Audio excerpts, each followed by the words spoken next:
And tonight, I'm really excited to introduce you, Jeff Moore. I really needs no introduction because he's a local superstar. I'm hearing sounds, people. Let's get that mute going. Mute, mute, mute. Okay.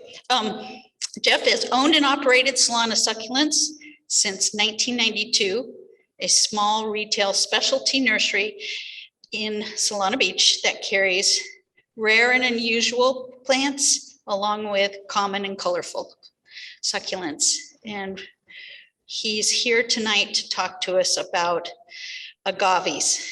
And I'm going to invite him to come up here, and he's going to take over my computer. Thank you, Karen. I'm gonna. I just push the advance button here, right? Here, Or that. yeah, whichever one you want. Got it. I'm gonna stay nearby if you need me. Okay, thanks. Hi, guys. Thanks for showing up.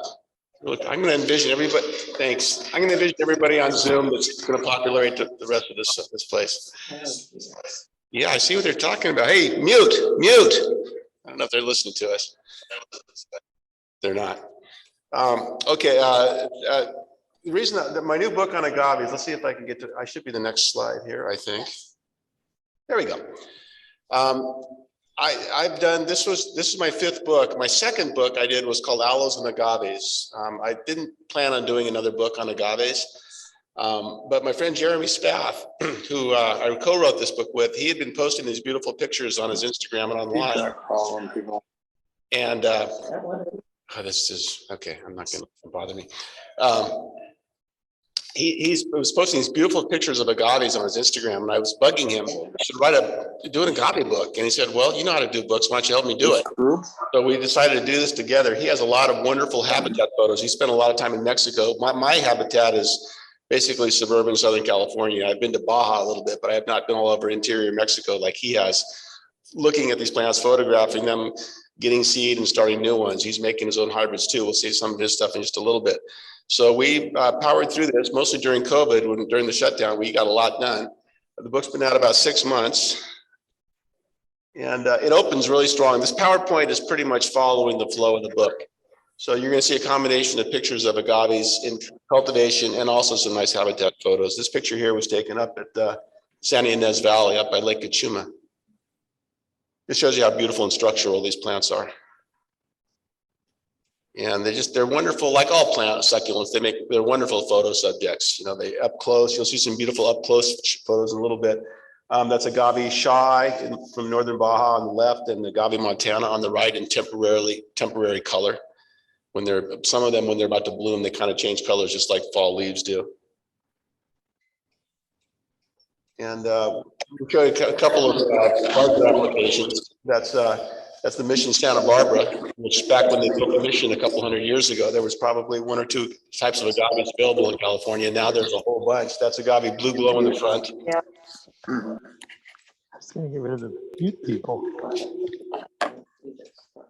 I almost pick up their conversations now. I almost know what they're talking about. We did talk a little bit about the history of agaves that you'll see. Well, actually, this is the main thing. Most people, when you mention agaves, first thing that pops to mind is the tequila. That's the first thing most people think about. So, of course, we had to cover tequila. This book is not about that, but we dedicated a couple pages to tequila. There is one particular agave tequilana. That's the main one that they use to produce tequila. But they do use other ones to make mezcal and other things. So I learned a little bit doing this. But I have people come in my nursery sometimes and they want the tequila agave, actually thinking that they're going to be able to get tequila out of their one agave, which would take 15 years to get it big enough anyways, and it's not going to happen. So I tell them just buy one and then buy a bottle of tequila and drink to your plant. And that's an agave titanota in Moonlight Beach. Just to show you how they grow in the mountains, they grow coastally. As you know, we live in the most perfect environment for growing almost everything here in this Mediterranean climate. They're great desert plants, but most of them grow really well here. There's a whole bunch of agaves You know, Arizona is agave country, but there's a lot of ones we grow here that they cannot grow in Arizona, and yet we can grow most of theirs over here too. So almost all of them will grow here. Some of the Caribbean ones are difficult. There's a use of agaves you might not have thought of, surfboard construction. You know, the original surfboards were made out of balsa wood before the days before styrofoam, because balsa wood is very light. Well, agave inflorescence, the big agave stalks, are super light too. And someone got the idea years ago, well, let's see if we can laminate those together as a surfboard material. And it works. They're super lightweight. They're functional boards. That's Gary Linden on the right. He's a famous surfer. He's been shaping up in Oceanside. He's been shaping boards for 40, 50 years. And Jeremy, that's Jeremy, the bottom, on the one on the bottom, Jeremy had to make a custom agave longboard, and he's never used it once. It's hanging over his mantle in his house. I keep bugging him to take it out one of these days. We dedicate a little bit to agave art because there's some wonderful iconography with agaves. They make beautiful statements. It's a great thing for a logo. They're just beautiful. So we've found all kinds of beautiful paintings, doorways, statues, fountains with agaves. And the way I like to do my bibliographies in my book is, rather than wait till the end, right up in the front, I show you pictures of the other books where we got our information and recommend them for you. So these are all wonderful books. The one in the middle has been the Bible for agave files since the early 80s when it came out. That's Gentry, and it's a big, thick 600-page book, but it's black and white photos. It's kind of dry, and there's been a lot of new discoveries, and the taxonomy has changed a lot in the last 40, 50 years. Greg Starr's book on the bottom left is one of my favorites, and he did a great job. But again, he only kind of talked about the agaves that he can grow in Arizona, and he did not include a lot of the ones that we can grow here. So we still couldn't get them all, but we have about half of them, and most of the ones that you'll actually see in cultivation are in our book. And then if you're new to this, a lot of people are confused on exactly what an agave is, the difference between agaves and aloes, or agaves and yuccas and ficreas, and there's a lot of mimic plants too. So we show you, dedicate a few pages to detailing the difference. On the left there, that's agave Americana in the back with aloe arborescence in the front. That's one of the main differences. Aloes will bloom pretty much every year for the whole life. Agaves bloom once at the end of their life. We'll talk more about that in a little bit. On the right is Ficrea, which really should be an agave, but they're not. They're different plants, and you cannot cross them with agaves, but they have the same profile. They have a terminal inflorescence at the end of their life. There's not as many Ficreas in cultivation. That one on the right is one of the more common ones. It's Ficrea fetida variegated. So if you like agaves, you have to like Ficreas. They're almost the same plant. And you're familiar with variegation in plants of all kinds. All kinds of succulents, cactus, euphorbias have beautiful variegated forms. I'd argue that there are more cool variegated agaves than any other group of plants as far as the different types of strided variegation, mid-stride, maybe a picta. There's just a wonderful diversity of variegation. Agave Americana, for example, if you go to a couple of websites, it lists 20 different variegated forms of just Agave Americana. Of course, collectors like to differentiate slight differences and give them their own names. And those variegated plants really stand out. That's a big Agave Salmiana. There's actually some debate about what to call this plant, whether it's Americana. It's not Americana, it's Agave Salmiana. They call this one Alex's agave. That's called the Medio Picta variegation, where the stripe is in the middle, the light stripe. And I mean, you can see that plant from a mile away. They're so striking. Basically, agaves color-wise are blues and greens, the shades in between. Some of them, none of them are red full time, but a lot of them can stress into red either through dryness. That's Agave Impressa in the back. I think what happened on that one is the growing core got damaged for a while, so the whole plant turned red. Other ones will turn red at the end of their life, right when they're flowering. But for the most part, they're all different manner of blues and greens and grays. The two plants on the left, upper left, that's a variegated Agave Bova cornuta. In the middle, that's Agave Montana, getting ready at the blooming phase. On the right is an already flowered Agave Horrida, and that one kind of rusted away to this beautiful brown color. It was green. So some of these look really pretty in their death. And I mentioned earlier how they look great in profile and they look fantastic. They're great photo subject up close because they have these beautiful teeth, and that's called imprinting. As the new teeth are forming inside the cone and getting hard, the surrounding tissue, the soft tissue, that imprints that hard tooth that it's being formed. So some of the agaves, you get this wonderful imprinting pattern. That's Agave parasana on the right.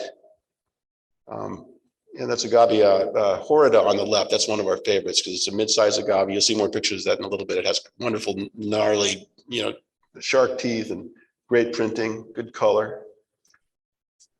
Then we have a section of the book on the landscaping with agaves. And this is a collector's yard. So you wouldn't design a yard with this much diversity, but if you're like me and you take plants home, you got to put them somewhere. This was a collector friend of ours, or a plant enthusiast, I should say, that both Jeremy and I are friends with. And he asked Jeremy to help him tear out his lawn and put it in an agave garden. And Jeremy said he fell to his knees in gratitude. He couldn't wait to get started. So they tore out the lawn. They brought in some dirt. This is in Hillcrest or Talmadge, older part of San Diego. And they, brought in boulders and gravel. And there is repetition in there, but there's a lot of variety. It's just a fun garden to look at. And what happens with an agave garden is over time, though, you're going to start to have them flowering, and you'll be removing and replacing things over time. This is Kelly Griffin's yard. I took that photo about 5 or 6 years ago. A lot of those have since bloomed out. And despite being a very busy collector's yard, all those blues, and there's a different blue agaves than some of those, that blueness kind of ties it together, and the nice rock top dressing he has. That's Agave ovatifolia in the front corner. That's one of our favorites. You'll see a little bit more of that one coming up. If you have any questions as I go, please shout it out. That's Jeremy's place. It's called Hidden Agave Ranch out in Escondido. He's open to the public, but you have to call him first. He's at the north end of Escondido. That's, if you have a bunch of rocks, that's what you do with rocks. You stuff them with cool succulents. And I love his little ground cover. I've tried to get that established in my house. I haven't got that yet because it's nice to have a companion, softer companion flowering plants like that. And those are all small to mid-size agaves. He's know what he's doing. None of those are going to get 6 or 8 foot. Those are all the nice compact ones. The bigger ones are out towards the back. And one of the rights is a great example of one of his hybrids that has wonderful imprints on it too. That one is not named or in cultivation yet, but we might see it sometime soon, I hope. We'll see more of these at the end of the program. That's Agave ovatifolia. I mentioned that earlier, the whale's tongue agave. This is up in the San Francisco Bay Area. That's a very durable plant. It grows up to San Francisco. It grows in Phoenix. It's a really durable agave. It's a great size. It's wide, but it's not super tall, so it doesn't take up the space that some other agaves do. The plant surrounding it is bulbini. It's a South African orange flowering plant. So that's a nice, soothing, not overplanted garden.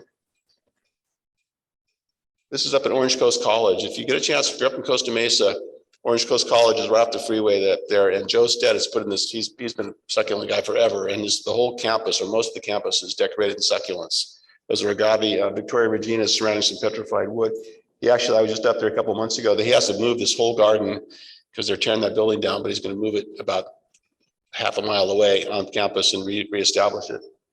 Although it's too late for those agaves, they don't have much time left on the clock, so he's probably going to have to just let those flower out. We think of agaves mostly as landscape plants, that they're good in containers in the ground, in small pots, some of them. The smaller ones anyways. That's the Victoria Regina in the middle. The top left photo, that's Agave lophantha quadricolor or tricolor or quadricolor. And as cool as that looks, that's going to win the battle with all those other plants. If any of you have ever grown that plant, when quadricolor first came on the market, it was like, it's such a beautifully variegated plant. It was like a $300 or $400 eBay plant, but it makes so many babies, so many pups that it made itself no longer rare. It's not a rare plant anymore. So if I would have taken a photo of this like a year later, I'm sure you would have found the agaves popping out all over, and those soft succulents would lose the battle. We have a section on the growers that grow these things, where they come from. That's a growers in the ground stock that's up in Castroville, up in Central California. I love that photo. That's Agave Mr. Ripple, that kind of crazy one across the middle stripe. The problem is they waited too long to thin that out. I wouldn't want to have to go into the middle and pull a plant out of there. This is Jeremy Spath's place out in Escondido. That's a lot of his new stars. He does a lot from seed. He also has a tissue culture lab out there. So he's trying to find the best crosses he can make to come up with new things. That's just some example of some of the body morphology in the front. The soft ones, the spiny ones, the thick plated ones, and skinny leaf needle-like ones. We also have a section on propagation and how you can grow them from seed, how they can grow bulbils, or sometimes the little baby plants will grow up on the flower stalk in certain agaves. They just rain down ready to go. Or on the right, that's an example of coring, or in this case, halving a plant. I've been doing a little of this at home. I'm not good at it yet. It's hard to make yourself do this. That's a $300 variegated agave avatifolia that somebody cut in half. The reason being, and I should have an after photo there, if that's a successful halving, the roots are still on the ground on each side, little babies will start popping up around the base. And that's where some of these rare ones, how they're propagated. Because that's not a plant on its own that ever makes an offset, that ever makes pups. Some of them do, some of them don't. I hate, with all my books, I always hate having to have a couple pages on bugs and pests and diseases, because it just ruins an otherwise pretty book, but you have to do it. So we talk a little bit about the agave weevil has been the scourge of agave growers for a long time. It's this little stink bug looking thing with a curved snout, and it lays larvae, and it can be inside a big 8-foot 6x6, 8x8 agave Americana will just collapse from the agave weevil. So there's not much you can do. By the time you see the plant collapsing, it's kind of too late. You have to cut it up, dig out the base, and get rid of those worms. So it's just one of those things you deal with. The only way to get to control it is a systemic that's not fun to work with. On the right is agave mite. It's almost worse. It's an invisible thing, and you don't realize you have it until you have it. And the only way to get that is also with some systemics, which I don't like to deal with. So I isolate those plants and try to get rid of them. Some plants are more prone than others to getting the mites. The middle photo is an example of an environmental thing. That's a hail damage on Agave attenuata. So if you've gone through a hailstorm, they'll make little impact craters. You won't see it for a day or two. So nothing's going to make those leaves better, but those leaves are going to eventually work around to the outside as the new ones come in. So given time, that'll slowly radiate away. Jeff, question. Yes. If you have a plant like that damaged by hail, can you remove the leaves? Would it look better or uglier? Well, temporarily it might look uglier. It depends on how bad the damage looks to you. But if you wait long enough, those leaves will radiate down to the bottom, but you can't make them go away. Thank you. Sure. Yeah. If any of you at home has questions, pipe in like that. That was good.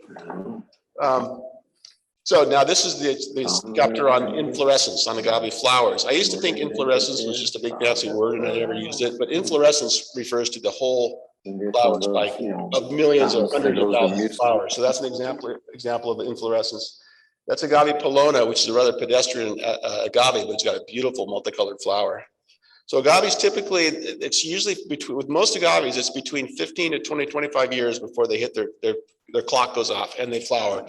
You can't stop it. Don't try cutting that flower off. What's going to happen if you do, and you see gardeners try this, it's going to make a bunch of babies around the flower. It's never going to look like it used to look like. So by the time that flower is going up, it's already done an internal reorganization. Just let it do its thing. It's an event that lasts months and months, and the bees come and the birds come, and then eventually you tear it out and put it in a new agave. Or if it was part of a clump, you've got babies underneath that take over for it anyway. So just let them do its thing. There are a few agaves that will flower at 5 or 7 years, but most of them take longer. There's a couple of types of inflorescence. There's the spicate or spicate, which is like a big spear, which you see on the left, or there's the paniculate or the branched kind of inflorescence, which is a little bit more interesting to look at, but they're both fun to observe. And each agave has its own pollinator. There's hummingbirds love agaves and bees and all kinds of things. On the left, that's an example of an agave montana in flower in Portland, Oregon, of all places. We stumbled onto this online. A gentleman in Portland agave montana is from like an 8,000 foot elevation in Mexico where it gets snowed on. So it turns out it's cold tolerant enough that he could grow it in Portland, and it bloomed on his street, and it was such a big deal. The news came out. They had traffic cones around it for a couple months. It was a big deal when it flowered. So we had him write a little piece for our books. We have a section page in our book about his Monty, the agave montana in Portland.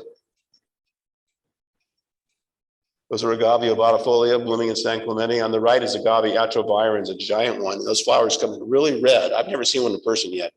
That's in habitat, but we do have some in California. They open red and then they turn yellow as the flowers open up. Cresting does exist with agaves, but not that much, and it's usually not that impressive. So, some plants in the crested form, the beautiful mutant brain looking things. Agaves can do it. On the left, that's Agave Shy. That's a Moonlight Beach. That photo was taken 6 or 7 years ago. That crest looked good. It's still there right now, but now it's just this big tangled thatch. It's not really attractive. So rarely do you see a good example of cresting in agaves. You do see some monstrose growth. So you'll see some later where monstrose growth is more of like just a kind of a weird wavy kind of growth. On the right, that particular agave, all the spines are turned over for no reason. It's still growing. It's just a strange, plants do strange things sometimes. The striping on the left is a result most likely of either rain or mist or fog. Some agaves have kind of like Dudley's a little Theranos powder to the skin, and the little high tide marks from the wetness can occasionally make them show some banding. When I was in Tucson, I really noticed a lot of them were showing that out there. So that probably was a result of some rains that they had. Normally it's more of a powder blue color. On the right, I gave some talks in New England a couple of years ago. That was in Portland, Maine. And that's an agave blue glow in a glass torture chamber. But, you know, if it was outside, it would be dead anyway. So I guess that's the best they could do with it there. We have 6 or 8 pages on agave in habitat. And then throughout the species sections, we also show habitat photos too. But just to show you where they come from. They're from deserts. They're from like montane environments like this too. That's agave horta in habitat, growing amongst the pines in Mexico.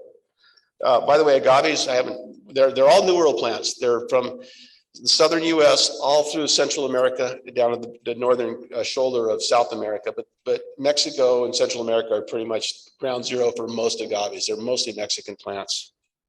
That's agave ovatifolia up in the mountains of Mexico. That was a plant that was discovered over 100 years ago, forgotten about, and then rediscovered in the late 90s. Because it was behind fenced property up on a mountaintop in Mexico. And some people finally got through the fenced private property to rediscover these plants. And they made it into cultivation really quickly. On the left, that's agave, Shaw's agave Shawii in northern Baja. And on the right is on Cedros Island, that's agave Sebastiana, which is a really close relative of Shawii, but it's much more blue. They're both wonderful plants that grow fantastically for us here. And partway through the book, we stumbled on Instagram. We found a guy named Michael Bechtold from Germany who spent a lot of time photographing agaves and other cactus in Mexico. And he let us borrow some of his wonderful habitat photos for the book too. So we got lucky there. Pretty much everybody we asked if they wanted to have photos in the book, they always say yes. And all we can pay him is a book, but they're okay with that. This is his photo also. That's agave calciphylla, another recently named species in Mexico. It's not a real fantastic plant. It's green. It's okay. What I love about this photo is that what I call a terrestrial reef right there, like a limestone reef. Because look at every little crack and cranny has a bromeliad or a cactus or a plant. I mean, that's just riotous life down there. Same thing going on the left. That's agave Victoria Regina, the queen agave that everybody loves so much. Which you can tell what happened. Little seeds got stuck in these little crevices and cracks, and somehow those plants were able to maintain through rain and whatever soils down there, they're able to maintain and stay alive. On the right is agave Shaw's agave. That's in southern San Diego County. That's by Point Loma. That's on the naval base at Point Loma. We thought there were not any original stands of Shaw's agave in San Diego, that they'd all been moved. But this one is probably the last untouched original northernmost stand of agave, Shaw's agave, because it's on Navy property. And it's right on the edge of a bluff, and some of them are falling down into the ocean right there. So we dubbed this Cluster's Last Stand. We don't know how long they're going to last.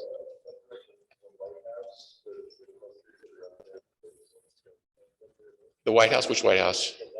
Oh, the lighthouse. They think they were removed there, yeah. And Torrey Pines has a bunch too, but they weren't there a while ago. So they think that most of the agaves over the last 20, 30 years have been replaced there. But some of the ones at Point Loma, there might be some others in Point Loma that are still the original. And there's some down by the border field too. They got moved around a little bit. Now we're into the species section. Agave Americana, you all recognize that big blue one on the left that's been around California for 100 years. It's a big thing. You got to be careful where you plant it. It makes a lot of babies. So I recommend them for up on a hill or if you have a big yard in the back. The variegated one on the right is the variegated form of Americana, which looks like a different plant. They're almost always octopus shaped rather than stiff and upright. And I've never seen one of those have a blue pup, or I've never seen the blue ones have a variegated pup. We only call them both Americana because that's what everyone always has, but I bet there's could be a case made that that's actually a different plant. They're both prolific about making babies, and they're not rare. The variegated one should be in the succulent Hall of Fame. They're spectacular. They're huge, but they're so common now that we take them for granted. I bet all of you have some of this in your yard, agave, or in your neighborhood anyways, Agave tenuata. It's the only really, almost the only really soft agave, and they form a nice cluster. They've got those very characteristic foxtail or elephant kind of trunk flowers. And it's just a good accessory or background plant. By themselves, they're not real spectacular, but it's a nice one to populate around in the background behind other plants. There are, however, some really cool variegated forms and blue forms. The one on the left is called Bhutan's Blue, which might have its own species status, but it's obviously very closely related. It doesn't flower the same. Flower is always vertical. It doesn't bend over. And there's wonderful variegated forms too. The top one is the yellow, still very expensive variegated form of attenuata. On the right is the variegated form of one called Ray of Light, which usually is just white edge variegation, but sometimes they get very variegated. This is one I just stumbled upon recently. It has this sort of watermelon color to it. There's always new things in the plant world. So I took that one home, and I'm going to make myself take a knife to it. And remember that halving thing I showed you earlier? I'm going to make myself do it. I hate to do it, but yeah, my hand will be trembling when I do it. But that's the only way you're going to get more. If I wait long enough, the pups will come out on its own. But a lot of times the pups revert. They come out regular green. They don't always come out how you want them to. Agave bracteosa, that's the variegated form of it right there. It's normally just like that, but green. It's very unique. It's stiff, but it's not pointy. The spines are not bad. It's got a really interesting flower when it blooms. I just saw a thing on Instagram also, the Ruth Bancroft garden up in Walnut Creek. Brian Kemble is giving a nice talk in front of a whole bunch of these flowering right now up there. If you go online, you'll probably see some photos of them. Bova cornuta is a nice mid-sized, beautiful emerald green plant with beautiful teeth and nice imprinting. It's a good, Jeremy's using these on occasion as one of his hybrid parents because it's got some good genetic characteristics. Chazaroy is fairly obscure. It got introduced at the Rancho Soledad nursery 15, 20 years ago, and there's like one batch that got out there. It does not make pups. So if an agave on its own does not make pups, that's why there's never a lot of them around. They thought it was going to be small, but there's a couple of these I saw in La Jolla that are now like 6 to 8 feet across. So apparently it's a big agave, but it's still not, we don't see that very often. Cremnophylla, I mean, that basically translates into rock loving or cliff loving. And it's a cute little mini leaf, mini bladed miniature. And that's an example of a habitat photo right on the left. Look at those clusters on inaccessible cliffs. They find ways to keep themselves away from poachers. Mm-hmm. Cupreata is a really interesting one. It's kind of new to cultivation. It's got these kind of mammillate weird. It's one we'd like to see get into cultivation more. There are some out there now. Jeremy is growing some of these, and we're seeing some other growers start to grow it. There's sort of a bluer form and a green form. It's a good mid-sized plant. There's one of these for sale over there. That's Agave Desmetiana. It's a good, another mid-sized one that doesn't get too big. They look fantastic in an urn, like a big pot or urn. You want just not something not too big. That's a great one. It does bloom early. This is one of the ones that blooms in 7 to 10 years at the most. But it makes bulbils after it flowers, and sometimes it makes pups first. So you'll always have more of them. This is sort of a high yellow version, and I think the one he has over there is called Joe Hoke, which is a nice pale version. There's a lot of different versions of the plant. Elamitiana looks a little like attenuata, but it's a bigger, broader leaf. It's another relatively soft-leafed agave that you don't see in cultivation a lot yet. Rancho Soledad did introduce some of these. There's another habitat photo, obviously. That's something you'd love to be able to replicate in your yard if you had rocks, boulders like that. Francosinii is the other big blue one. So there's Agave Americana, the big stiff one. The difference between Americana and Francosinii has more of the waterfall leaves that kind of cascade down. And it doesn't show on this one so much, but they have these little oil marks on the inside of the leaves too sometimes. It's not as prolific about making babies, but it's even bigger than Americana. It's a really, really striking big agave. This is at the Huntington right here. Lotus Land always has some beautiful ones of these on the grounds. That's Agave Gentrii up in the higher mountains of Mexico. It's another high elevation one, but they do grow fine here. And look at those flowers, the inflorescence. They come up like these big caveman clubs. And apparently what they do is they come up in the fall and they just go into stasis over the winter months when it's really cold, and when spring comes and the little flowers start to poke out like you're seeing there. It's very closely related to Agave Montana, which you'll see in a little bit. And variegation does exist in nature too. You see it more in cultivation. That's an example of a variegated one in habitat. And they resisted the urge to take that little pup. See the bottom left, there's a little variegated pup. They left it there. There's Agave Guadalajarana. There's 8 letter A's in that word, those 2 words. And it's a really pretty blue, compact plant. The skin is very shark-like, sandpapery kind of a skin. But you can't see this photo. We have photos in the book. The new spines will come in really orange and red against that blue. It's a really pretty plant. Agave Guingola is another giant one, but it's unique in that the leaves are really fat and they taper really quick, and it leans over sideways. It's kind of, when it gets really big, it kind of tips itself over. Gypsicola is a fairly recent discovery. We have a small group of these now that are starting to make it into cultivation, so we don't know a lot about it yet, but it looks like a good landscape plant. That's the quadricolor we talked about before. Remember I said it makes a lot of babies? You can see why that plant is no longer rare. But it's a striking variegated. Really, it's got 2 different greens and a yellow, and it's called quadricolor because sometimes it blushes into a pink also. Earlier, I mentioned that Horta is one of our favorites because that's just those beautiful white spines. The new spines come in kind of red and they turn white and gray over time, but it's just beautiful imprinting on the leaves. They just make a great photo subject. The one on the left is a little extra good. The one on the right is a habitat photo, and that color is kind of a habitat stress. You know, in habitat, they don't get watered all the time, so they will have, during the dry season, they'll stress into colors like that. Agave impressa, and it is impressive, but that refers to the impressions on the leaves. There's various degrees of how beautiful the white painting is on that. This is a really particularly good version of it. It's a mid-sized agave. That's on the right. You can see that's what's called a spicate or spicate inflorescence.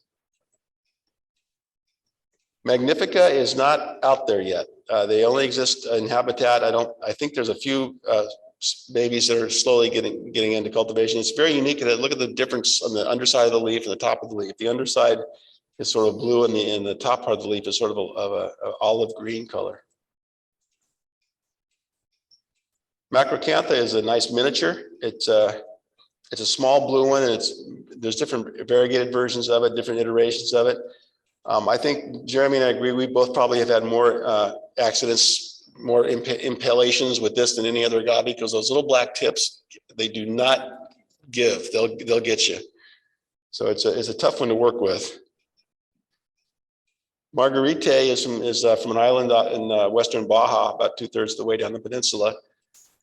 It's really variable apparently across its small island range. It goes from blue to green to different shapes and sizes. And Jeremy again and Kelly Griffin are using this to make some new hybrids. Montana, we mentioned earlier, this was the one that the gentleman in Portland was growing. And there it is in habitat up in the rocks and the pine trees up the high elevations in Mexico. And it does get snowed on where it's from. And look how it flowers and look how it colors up. So apparently in habitat, not all of them will get that color when they bloom, but I mean, what a show-stopping thing when that happens. And I have seen this. I saw one flower up in Costa Mesa last couple summers ago. It did not color up too much, but it definitely had that giant flower. It was a real showstopper of the thing. Oh, this is on the left. That's the gentleman in Portland measuring his plant. He measured it every day. He really documented that thoroughly. On the right, that's the German gentleman, Michael Bechtold, that sent us some photos to use. Look at the interior of that plant. It almost looks like it's lit from inside. I mean, it's really the color is spectacular on that. Agave mitis, formerly called Celsiae, is sort of a mid-sized compact one. That's the one they call Celsiae or Mitis nova. It's a real pretty blue color. I'm showing this photo because also sometimes agaves, they'll have the main inflorescence and sometimes they'll have extra flowers too, a little ancillary inflorescence for whatever reason, whether it's a programming glitch or who knows, it's probably programmed into the plant. And I mentioned earlier that agaves die when they flower. 99% of the time they do. Occasionally they don't. The ones that don't, if you look at the one on the left, that's a form of agave mitis called albador.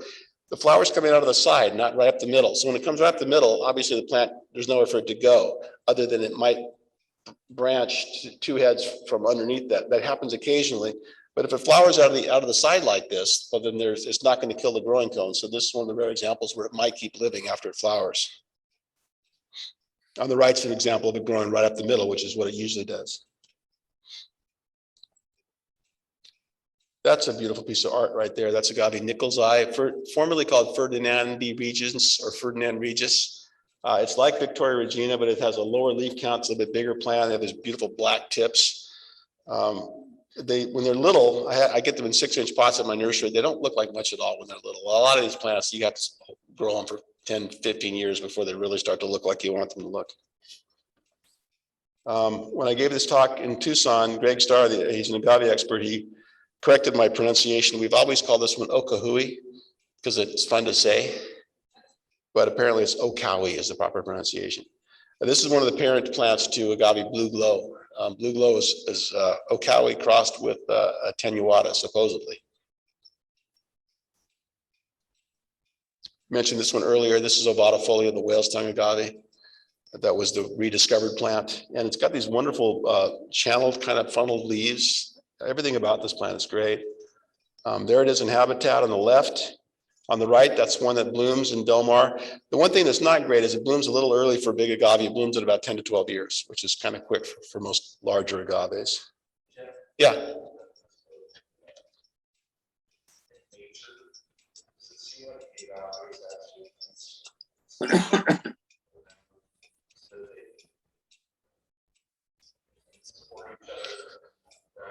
Well, it might be species. Yeah, the question is whether they grow like that in nature, whether they occupy that much space together and cooperate sort of. I have a feeling that, it's weird, like you go to the Arizona desert, you see the saguaros are all, looks like somebody planted them just perfectly spaced out. That's kind of the same idea. I haven't been to agave habitat enough to know. I've been to Baja and seen the Shah's agaves, and they do seem to have almost like a natural spacing to them. But you see, it would seem opportunistic wherever a seed lands, it would grow, and you do see them crowded in places. So I don't have a good answer for that question, mostly because I haven't been to habitat enough. This is in Del Mar. Someone did a beautiful, kind of crowded but really cool monochromatic landscape. That's the clustering of Agave Ovatifolia in the middle, cotyledons in the front, and Yucca. What's the nice one? Rostrata, I think, in the back, or Yucca linearis, possibly. You can see the channeled leaves. Here's your word for the day. That's called volleculate. Those are volleculate leaves, meaning little valleys in the leaves. It's the variegated form of Ovatifolia. Earlier I mentioned cutting that $300. That's one of these things. That's how you get more, because they do not. This one almost never makes babies or pups around the base. Offsets.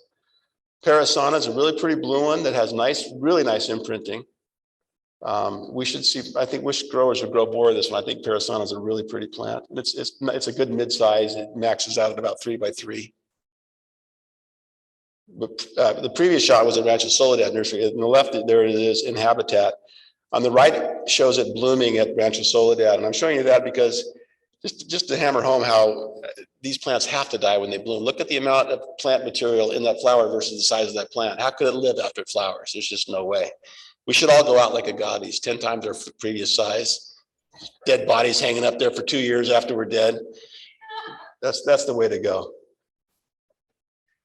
Agave perii on the left. Real pretty flowers when they bloom. That's a beautiful artichoke shaped, mid-sized, mid-large agave. You can see you see little babies on the base, so they do make offsets. Sometimes they're close to the parents, sometimes they're a little ways away. That's in cultivation on the left and habitat on the right. And these are different forms of perii. They're hard to differentiate between which is which. On the left, that's one called Wacusensis from, I think, part of Arizona and New Mexico. On the right might be perii truncata in habitat in Mexico. Agave Polona has a beautiful color at times. I have one of these at home. Mine's pretty much green, but in the right combination, the right situations with stress or whatever, they'll get this beautiful burgundy color. The photo on the left, that's a famous plant. Kelly Griffin took the original photo, and people have been back and photographing that. And it's made on the internet. It just pops up all the time, but it's not an easy plant to get the color up quite like that. That's Jeremy there. He's next to Agave pedunculifera down in Mexican habitat. And that was the only one he could get close to because here was the rest of them. They do grow, I guess, on flat territory, but they really know how to populate a steep cliff. So I don't think there's much poaching pressure on this plant. And even if there was, they're safe. Earlier, you saw a beautiful Nichols eye. Well, this is a different painted one. This one's called Pintilla or Pintilla. And it looks like somebody got an extra thick white paint marker and just expertly painted that thing. It's such a beautiful work of art. I have a baby one of these, as I mentioned earlier. It doesn't look like that. I mean, maybe someday it'll grow like that. So there's not a lot of these out there yet, but I'm hoping they will get more of them out there. Agave pototorum. Spell check always turns that words into potato rum, which is vodka, I think. There's different forms of it, and this one is called spawn. Spawn is this form that has this really wiggly terminal spine. It's a mid-sized blue agave. I should have a pullback view. This is such a fun one to photograph up close. Polyanthiflora is one of many that have the little filaments on them. This is a really small one. That's a variegated form on the left, which you don't see very often. Typically, more like on the right. And that wasn't a question, I don't think. Jeff? Hello? Do you have a question? Guess not. This one took me a while to learn how to pronounce. That's Kyoto picensis, which is a recently split off from Titanota, which you'll see in a little bit. Another one with beautiful teeth and markings. Solmiana is one of the giant agaves. These get about 8 by 8. It's huge. That's at the Santa Barbara Mission right there. Huge inflorescence when they go. It's just a giant plant. The one on the right is a form called green goblet. That's the variegated form. I've got 2 of those in bloom on my hill behind my house. That's my house on the photo on the right, and it's a project getting rid of those things. I would cut off a couple leaves at a time, and the trash, 3 leaves fill up a trash bucket. So it's going to take a while to get rid of them all. Here's another one of the filamented type. This one's called Shadigara. That's an especially emerald green. Normally it's more of a dull green. That's a really pretty example of one. Sebastiana. We're going alphabetical. We're getting there. This is Sebastiana on Cedros Island. We went there. I went there with Kelly and Jeremy a few years ago to see Dudleya pachyphytum, which is a rare Dudleya that grows only on Cedros Island. But we saw these beautiful Agave Sebastianas there also. That's it in flower and habitat. And remember earlier I mentioned monstrous wiggly growth. There's an example of one in habitat with the monstrous growth as it flowered. What's the bloom? Oh boy, oh, behind that's an elephant tree.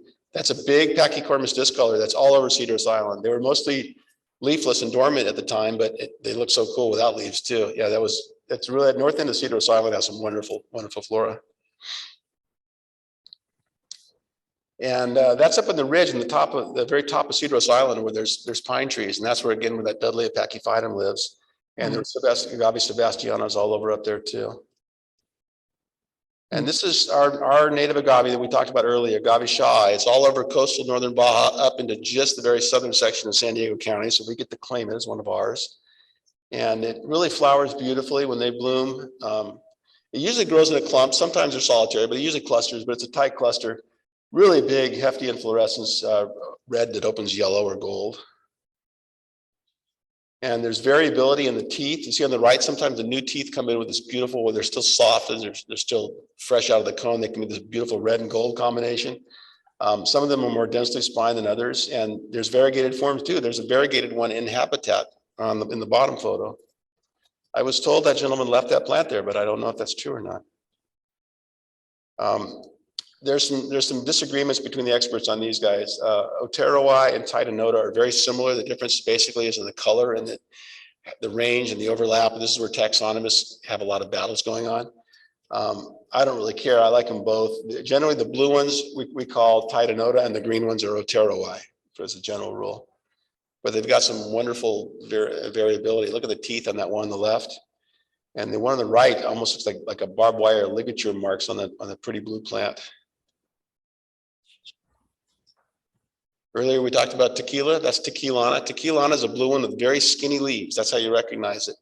It's a mid-sized to fairly large agave. There's a variegated form you see on the left of that photo. The variegated form is called Tequila Sunrise. And I can't tell the difference between theirs. One is called Stricta and one is called Striata. The names are almost the same. And they both are these little tight little tumbleweed looking things. It's a good landscape plant. There's sometimes they get the burgundy color, not always. But they're very hard to differentiate. And there's also a couple of yuccas that look a lot like those guys too. In the mountains of Eastern California and through Utah and Nevada, there's a beautiful high elevation group of plants, the Agave Utah-ensis, that have several different forms, crazy spines on them. Sadly, these are being poached. There's not much, I mean, I hope they're cracking down on it, but people have been pulling these things out, and they don't like to leave high elevation and come down to sea level. They're going to die anyways. People are growing these from seed now, and if you start them at sea level, you have a better chance of everyone that's going to survive. But you can see why people want them, because look at those wonderful, crazy long spines on those. Mostly in the book, we try to focus on the plants, but we throw in a bunch of beautiful habitat photos too, because we have them. So in this case, we sacrificed the beautiful plant to see where they came from. This is a nice full page spread in the book. That's I would like to visit that place. That's down in Mexico. That's where Agave Victoria Regina. That's part of this native habitat. But there's a good look at the plant. I mean, they're just nice little tight artichokes, painted artichokes. The one on the right is beginning to flower. After probably 20, 25 years, they take a long time to hit maturity. And this happened in my yard, in my neighborhood. This is close to where I live. On my walk one day, I noticed that it was just starting to cone on the left. And that wasn't even a week. That was 6 days between the left photo and the right photo. So that's how fast an agave stock goes. It's like giant kelp. It goes fast. And it's not even full size. I probably should put a third picture about, it probably gain another couple feet before the flowers slowly opened.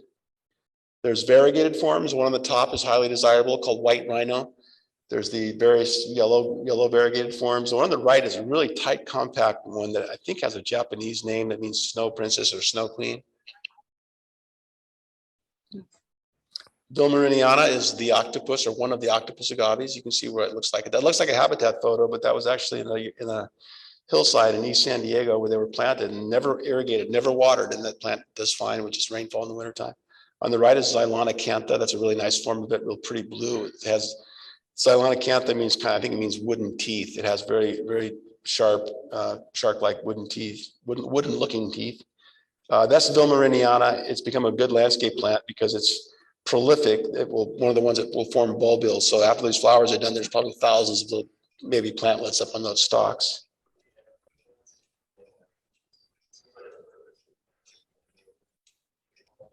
Yeah, they tend to go off at the same time, probably because the grower put about 25 gallons in at the same time. The question or the comment was that they all seem to bloom at the same time, and you see a lot of them. And I think the reason is, I don't know if they actually trigger each other to bloom at the same time. Most likely they're all the same batch. The grower put the same ones in at the same time, the same size. And it just makes it spectacular. Like in Rancho Santa Fe last year, there was around a bank, there was like 20 of them going off at once. I did see the ones at SeaWorld parking lot. Yeah, I know. You'd think they might be communicating. I don't know. Plants can do that a little bit. So I don't know if they're, let's go, guys. Let's all go out together. Mass suicide. Agave zebra gets that name because of that zebra striping, which again, I think is more the result of the conditions that this one's very prone to getting that kind of high tide markings on it. So that's the end of the species section. Now, at the end of the book, we talk about some of the major hybrids. How many of you have Agave Blue Glow? Yeah, it's the best hybrid ever invented. It's just, yeah, it does bloom. Well, Blue Glow, what happens when it flowers, because first off, it's a cross that doesn't exist in nature. So it is kind of a Frankenstein. Hybrids don't know what they are really.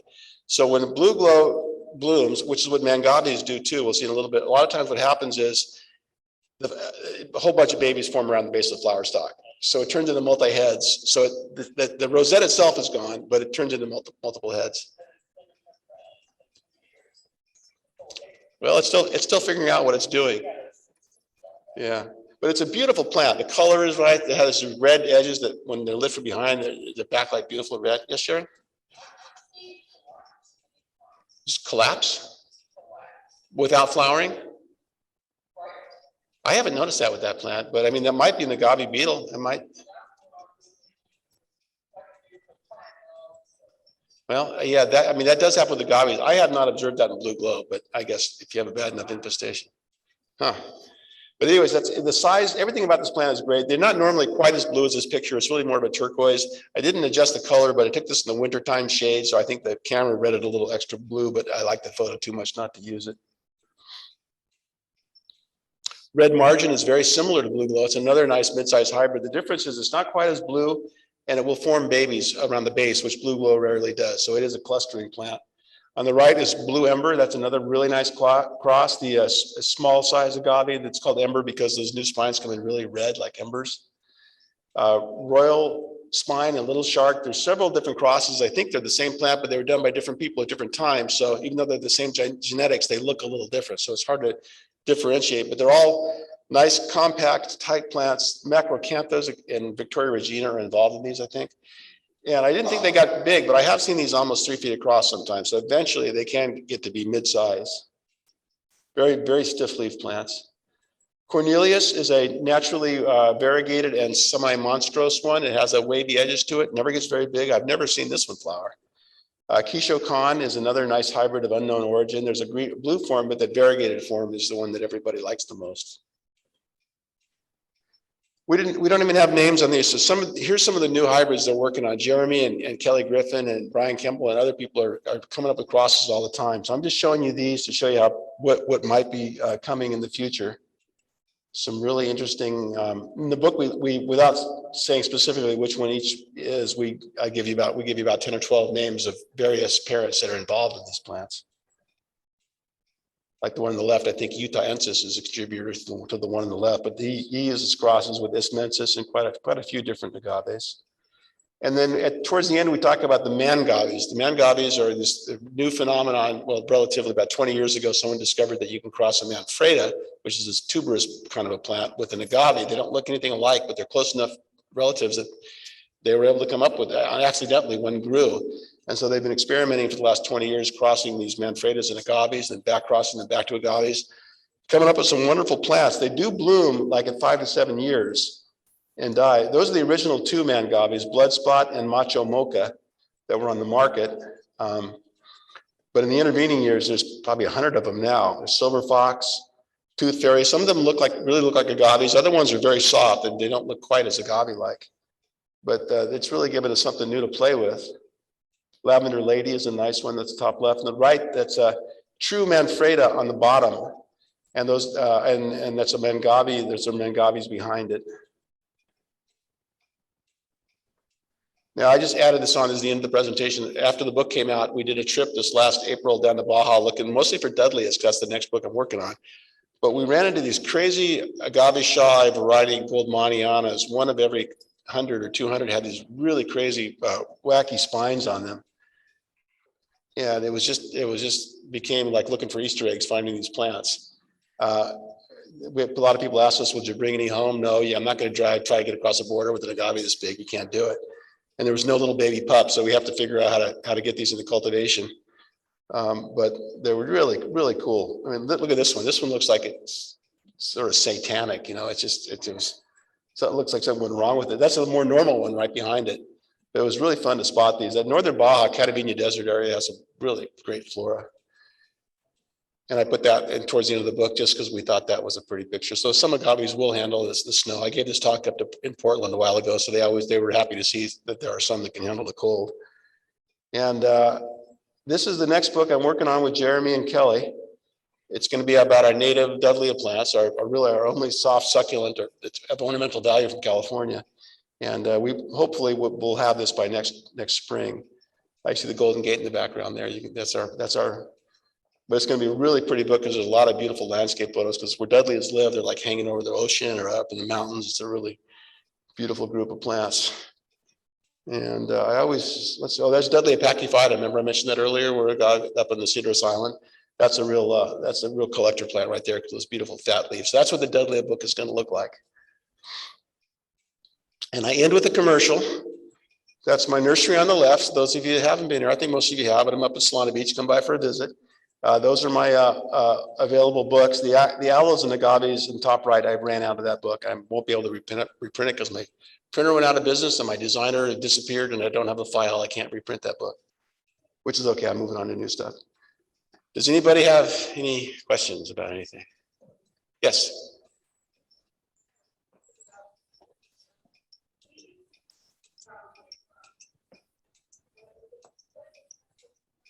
The question is about propagating from seed. Well, first off, you only do that really for agaves that don't make pups. If you want more, the ones that make pups, that's the easiest way, vegetative propagation. Seed is a challenge because you got to wait for one to bloom. You got to hope that it's either self-fertile or it got pollinated by something you want. And the seed, you have to climb up in that stalk or drop the stalk and shake out the seeds. It's a project. Like Jeremy, he knows the cross he wants. And so he finds an agave flower. He goes and he'll collect the pollen off one before, while it's still in flower stage. He'll preserve the pollen frozen until he gets another one blooming, and he'll go paint that pollen on the one he wants. And then he has to wait for the seeds pods to form. It's a process. Nothing I'm interested in. I'm not a seed grower. It's too much work. You can find them from other people. Yeah, it's a lot of work. Yes. Oh, I have a daily bloodletting. I'm always. The question is, how does he keep himself from getting injured? I move slower than I used to. And it's always the plant next to the one that you're working on that gets you. I'll reach in there. It's always I think I got more spines in the back of my hand from the one I wasn't paying attention to. But yeah, I've got spines in me right now. That's part of my life. Spines in you. Oh yeah, there's one on my finger right now. Oh, that kind of injury, the back injury stuff. I look for a big teenager whenever I can find one. I look for somebody else. Yeah, I stop with the heavy lifting. I have people that they want to give me free plants at their house, and I'll say, yeah, me 20 years ago would have taken that plant, but I'm not dealing with it now. Just like you guys dealing with your hill situation. I don't know how you guys do that. So no, I'm getting smarter as time goes on. I've got some books and plants over there afterwards. If you guys make the mistake of not buying a book tonight, they're all at my nursery on my website at www.solanasucculents.com. That's right. There are some questions here.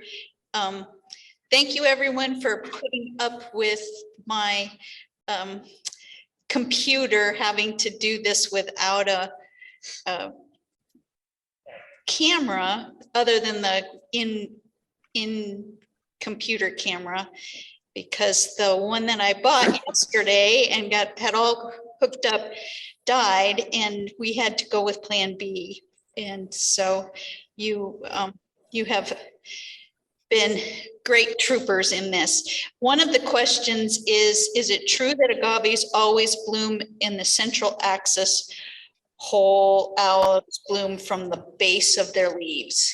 He just explained that. Well, yeah, agave 99%. Once in a while you get one that comes out the side. Yeah. Yeah, agaves bloom up the middle, and aloes do bloom out of the So side. can I ask a question about what you want? Yeah. He answered it. So any other questions for Jeff before we sign off? Yeah, Jeff, I have a question. Okay.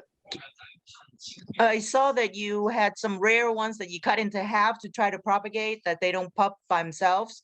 But can you normally use a cut leaf to propagate agaves? No, you cannot. There's actually very few succulents that you can grow from a leaf cutting, like certain echeverias and graptopetalums, but like aloes, you can't grow from agaves, you can't grow from a leaf. So no, leaf will do you no good. You have to either get a pup, like an actual rosette that come out of the base, or you have to grow them from seed. Leaves won't do you any good. Okay, thank you. Mm-hmm. Any other questions in the room? Okay. Thank you, everyone. Thank you, Jeff. He has very generously let us record this meeting, and it will be going up on our YouTube channel, hopefully over the weekend. So that's something to look forward to. And we'll see you again next month, hopefully in person. And I'll talk to everyone later. Bye. Great presentation. Thank